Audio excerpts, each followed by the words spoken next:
welcome them in a timely manner.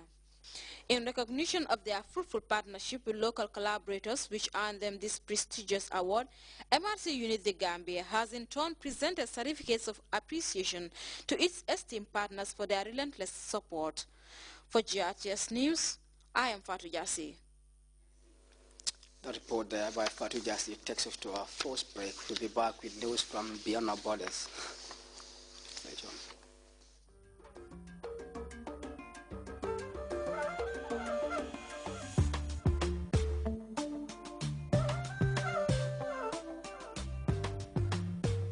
Assalamu alaikum to all our wonderful viewers out there and all our darling AfriCell subscribers.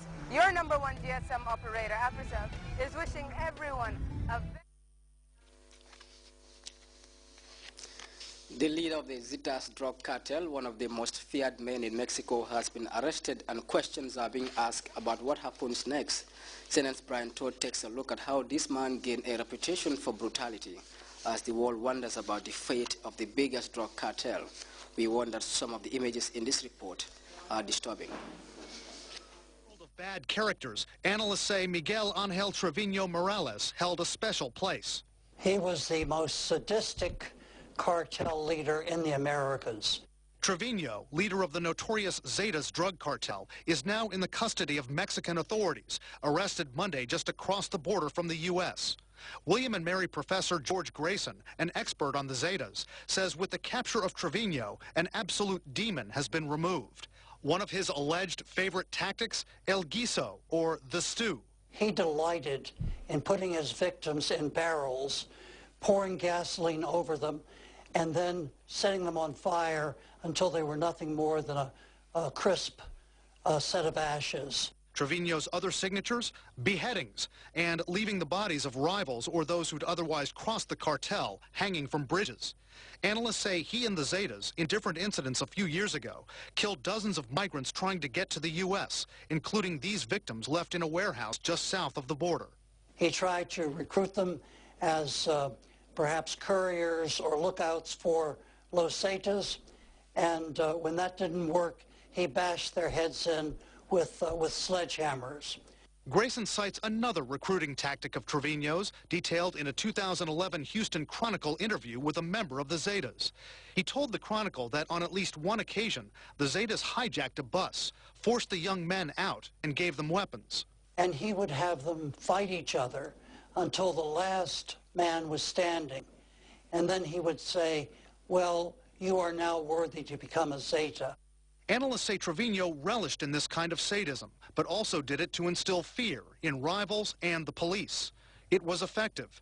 The Zetas are now Mexico's second largest cartel, controlling much of the drug flow into America, and Trevino's reach of violence also extends into the U.S. There have been reports that he was responsible for some executions or killings in the United States, and certainly the Zetas have, if not their own cells, but they do work with gangs and organized crime units in various American cities.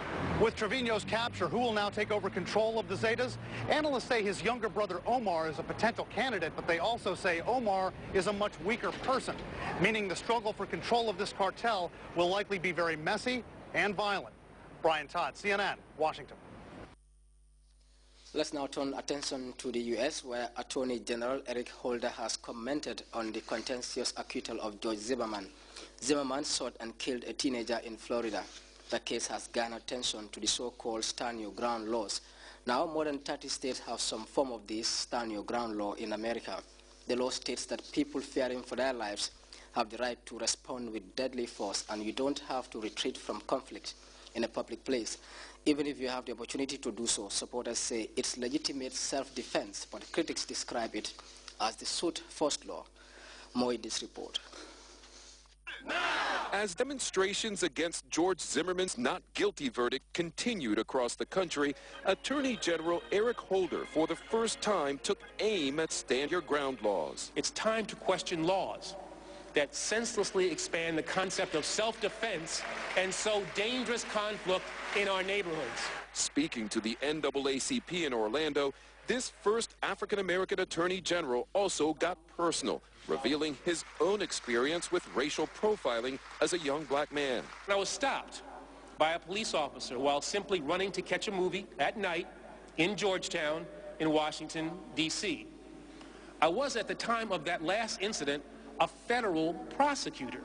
Now his Justice Department is under pressure to bring criminal civil rights charges against Zimmerman. More than 1 million people have signed a petition on the NAACP website. A federal investigation was opened last year, and Holder says his department will continue to review evidence from the FBI and the Florida criminal trial. Meantime, Reverend Al Sharpton is calling for vigils around the country this weekend. I think the president has made a statement of consolation. We don't need consolation, we need legislation, and we need some federal prosecution. White House spokesman Jay Carney said the president acknowledges passions are running high. He echoes the call for calm reflection that Trayvon Martin's parents made in the wake of the verdict. Dan Lothian, CNN, Washington. Israeli Prime Minister Benjamin Netanyahu has rained down heavy rhetoric on Europe's new settlement policies, which put fresh restrictions on Israeli entities seeking funding in the West. The new U.S. guidelines disallow Israeli entities from having any connections with the West Bank, East Jerusalem, and Golan Heights. But Israeli PM Netanyahu is not the least happy about this. Let's look at this report for more on that development. Secretary of State John Kerry was arriving in Jordan, his 6th Middle East visit to kickstart peace talks. Suddenly there was new tension involving Europe. Any Israeli entity seeking funding from or cooperation with the European Union will now have to submit a declaration stating that the entity has no direct or indirect links to the West Bank, East Jerusalem, or the Golan Heights, according to new EU guidelines. The guidelines, which condition all future agreements on Israel's acknowledgement that its occupied territories are not a part of the country, have strained relations with the EU. Israeli settlements are illegal under international law, and also with the position that I already mentioned, with the non-recognition by the European Union of Israeli sovereignty over the occupied territories. The new ruling applies to loans and financial arrangements, trade and academic exchanges. It was praised by the Palestinian Authority. That's what we were expecting from Europe, at least for those who voted for Palestine on the 29th of November last year. Now we are a state. This is the normal and right thing to be done. The ruling is scheduled to become law this week, in effect as of 2014, and has made the Israeli Prime Minister furious. He refuses to state or write that West Bank settlements and East Jerusalem are not a part of Israel. I would have thought that the people worried about peace and stability in the region would not raise this issue until they solved more urgent problems. For example, the civil war in Syria and the nuclear arms race in Iran. The ruling and comments could damage efforts by John Kerry, who would like to announce a new round of Middle East peace talks before leaving on Friday. Happy to be back. We'll take another short break. Opposite the Albert Market Main Gate. For more information, please call 437-1170 or 744-9106. A blessed Ramadan from RLG. RLG, proudly yours. It's now time for the weather report, courtesy of the Central Forecast Office.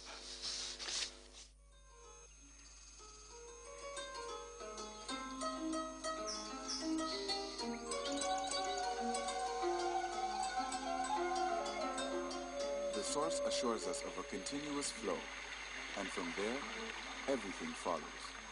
And for those of us who know what the River Gambia stands for, understanding its sustainability in all aspects of life is easily confirmed. The River Gambia provides nutritious delicacies as food, while it provides its wildlife a balanced ecosystem. This river, as a sanctuary, is committed to its inhabitants' needs without season. And as you travel along, all these values are replicated in one company, Elton. Just like the River Gambia, leads in its commitment to values that matter most. Elton, championing the vision for a new generation.